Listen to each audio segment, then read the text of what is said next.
Okay, this week I'm tackling a topic that can be a little frustrating for people because we're talking about resistance. And from an emotional perspective, it can be a real challenge. If you bump up against people that are always kicking against you, that's just wrong. And so you need to separate yourself. That's the difference between resistance and a naysayer. And so we're not talking about the naysayers or the people that are negative, and anytime you come up with an idea, they're always giving you the 5 reasons why it's not going to work. We're talking about the physiological, the mental, the emotional, the spiritual need for us as human beings to experience resistance, or we won't grow. Take in the gym, for instance. If you never change up how you work out, how intense you work out, you're never going to grow. The muscle's not going to get any bigger. We notice that in the office here when we start adjusting. The first couple of weeks, the body puts up some resistance. In fact, even sometimes 3-4 months down the road, all of a sudden, boom, the body's just resisting the fact that we are making change, whether that's neurologically, physically with the muscles, the structure, whatever that is. Resistance happens, and we need to move through that. The key is you cannot push yourself through that, because that's when you cause damage.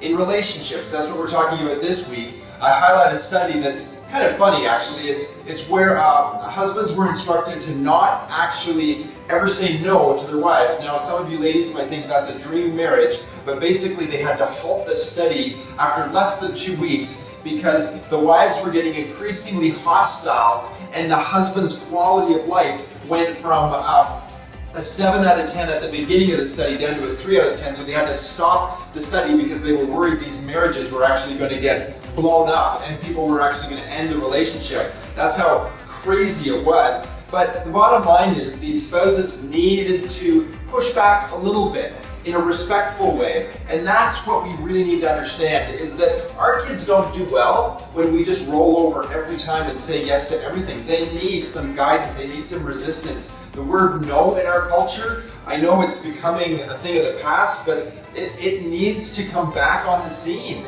Not in a negative, controlling, like I said, the naysayer way, but in a way that says, hey, you know what, that may not be the best idea. Have you considered another strategy?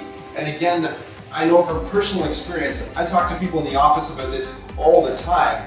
They just continue to, or have in the past, continue to just medicate and go down roads that are only symptom oriented. And sometimes we need to say, you know, that's not working. That is never going to solve this structural neurological problem. So sometimes a no is the best thing you can hear, whether it's yourself doing a gut check, you and the people around you, just offer up an opinion. Don't come in and be negative, but resistance is not futile. Resistance is life. And if we can learn how to offer appropriate resistance to our loved ones, we can be of real value in that relationship, and those relationships become stronger. But if we just roll over and just allow the folks around us just to wallow and go off in horrible directions, then we're not doing them any good. And quite frankly, it's just a bad mindset for us to be in, because we're going to expect that from others, and it's not going to work out well. So that's our 100+ living relationship and attitude thought for this week. So go out there this week and resist appropriately.